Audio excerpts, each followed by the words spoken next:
Hi and hello there, Libra. Welcome new subscribers. My name is Yan, returning tambayers. Thank you sa inyong walang sawang love and support for me.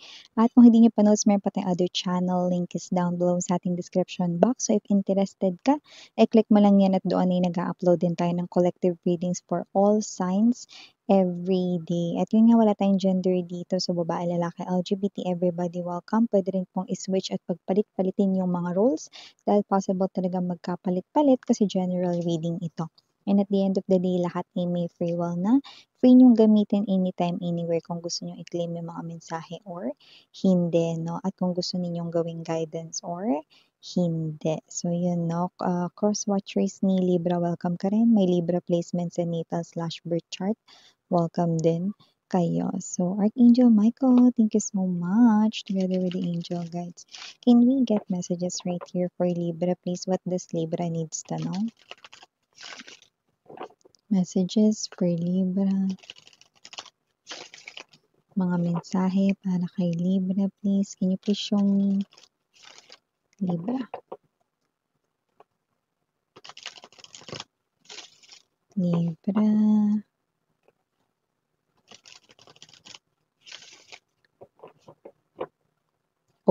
Okay, so let's go ahead and check these messages right here for you, Libra. So, guys, you do have here the energy of Seven of Swords. Nandito din for you, Libra, Nine of Coins.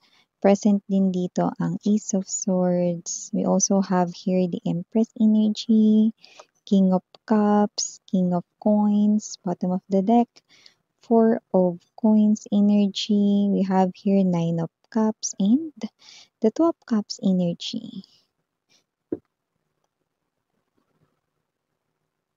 It looks like Libra, you are in this type of energy right at this very moment na ready na ako for love.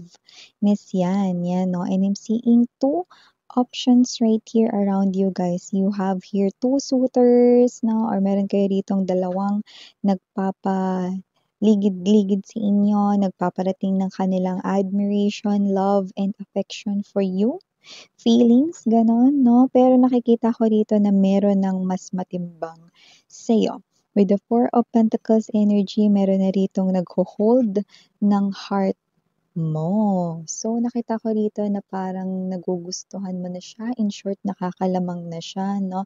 So, I'm seeing two successful man or woman right here. Maganda kanila rito, no, na status sa kanila ritong career or job. Pwedeng may permanenteng trabaho, no? Pwede rin naman na may negosyo. At maganda ang parehas nilang personality. Pero mas nagustuhan mo talaga tong si King of Coins energy.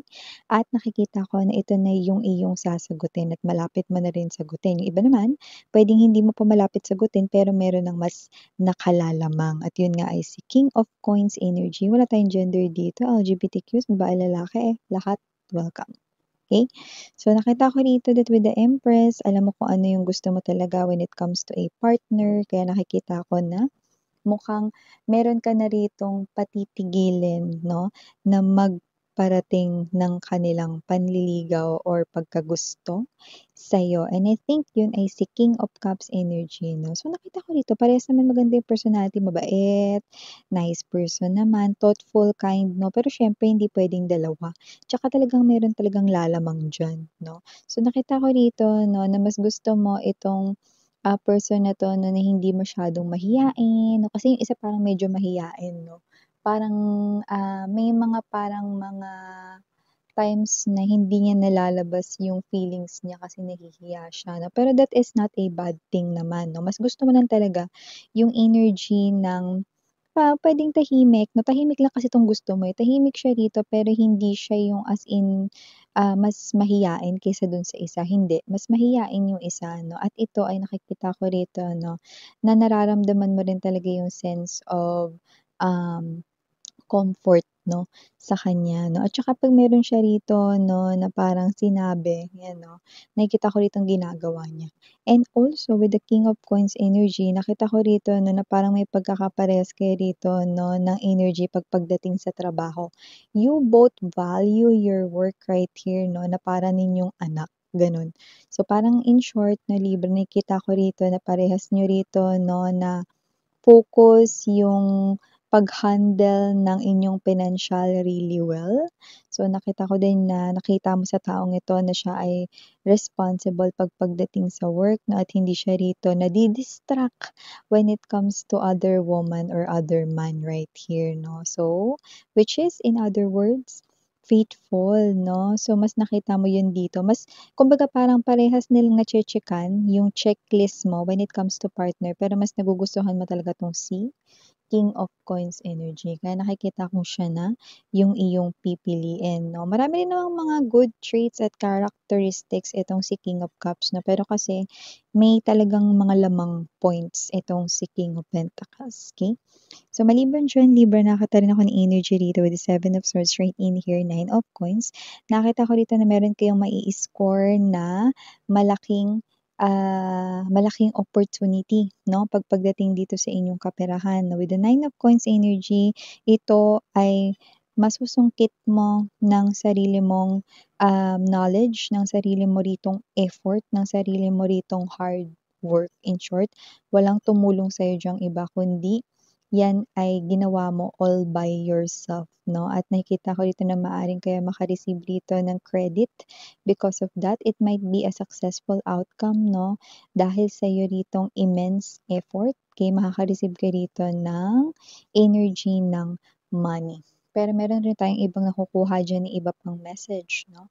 Meron ditong energy na magta-try i-manipulate 'no, yung money, I don't know 'no, kahit hindi rito involved sa financial department itong tao na 'to 'no, pero lumalabas katrabaho mo siya, may pandurugas at puwedeng ito ay mangyayari pa lamang 'no. At itong bagay na 'to ay maaaring matuklasan mo rito 'no, at nakikita ko rito na kahit na 'yan 'no, medyo ano mo kasi siya 'no, nakakausap mo parang kabiruan mo rin, kapalagayan mo ng loob na iba puwedeng kabiruan mo pero hindi naman kayo friend, may gano'ng klase ng energy. So, nakita ko rito na do'n ka sa tamaan. At nakikita ko rito na ipagbibigay alam mo ito 'no, sa mga dapat na humandle na panel 'no, or mga dapat humandle na mga, person in charge 'no, diyan sa situation na 'yan 'no. Para kasing may energy na, may naninipulate 'no, yung pera rito 'no, ng kumpanya, 'yan. Siguro may mga, kinukuha siya rito 'no, siguro may mga ginagawa siyang hocus-pocus 'di ba, sa money 'no. Puwedeng siya rin kasi ay involved sa reimbursements, mga ganyan 'no, liquidations, puwede, okey?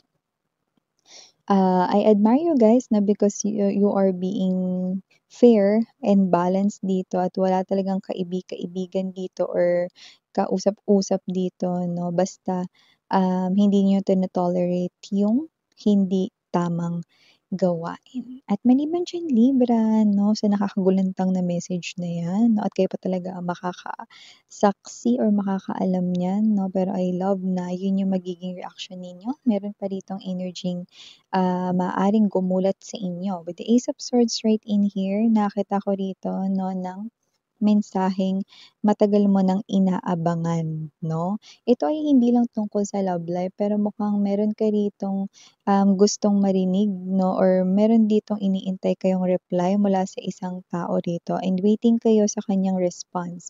Yung iba, yeah, puwedeng ito ay related sa love, baka yan yung taong crush ninyo, nagugustuhan ninyo.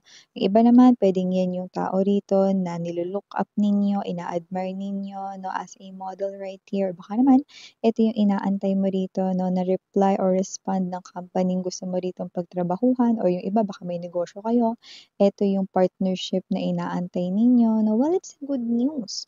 Nine of Cups is an indication right here and the Ace of Swords na matatanggap mo rito 'no, yung sagot diyaan. Yung iba kasi kung lalo na kung ito ay work related or related sa kaperahan 'no, possible kasi 'no na hindi yan napapansin dahil I'm seeing na kung ano man yung kino-connect ninyo, that is a busy man or a busy guy or kung yan ay company 'no, nakita natin dito na, yan ay yang taon na yan or yung company nila itself ay large company. It's a huge company, so they're busy all the time at puwedeng tambakan yung email mo dito. However, you will receive now 'no, yung communication na iniintay mo, yung response 'no, na iniintay mo yung reply and I'm seeing that it's a good news because it's calling for money. Pero kung ito ay connection with someone 'no, nakita natin dito 'no, na ito yung something na nilo-look forward ninyo. Yay! Yun, 'di ba? So, alam niyo na kung anong ibig sabihin nun. In short, nakapabor at laking ngiti 'no, laking tuwa ang nakikita natin sa inyo, Libra. Okay, so nangangamoy relationship with the Two of Cups kung yan ay love situation for you guys 'no. Kung yan naman ay partnership, it's also partnership right here 'no, pagdating sa inyo ritong pagpapalawig ng kaperahan, yan. And excuse me, dumighay lang. Meron pa tayong nakukuhang ibang message dito for you, Libra. Meron din tayo ditong nakikita 'no, na posibleng meron ditong parating sa inyo, okay. It's someone right here na maaring magpagulo rito 'no, ng situation mo, okay. So, possible na itong person na 'to is posibleng, maging sakit mo sa ulo. Yan. Kung sino man siya parang sa marami sa inyo hindi pa siya dumadating. Like hindi niyo pa siya nakikilala. Pero possible na o-mentor siya rito 'no, sa inyo ritong work or sa financial niyo siya maka-connect. This is someone here who gives me the vibe na matigas yung ulo niya. He's a stubborn individual 'no. So, you're not really welcoming this person right here, but for a lot of you, it could be someone na hindi mo pa kilala. Pero mararamdaman mo na parang magigi siya rito 'no, na sakit sa ulo mo. So yeah, ito yung mga messages right here for you, Libra. Thank you so much for your time here, baby. And again, name yan Sarang Love and Light. And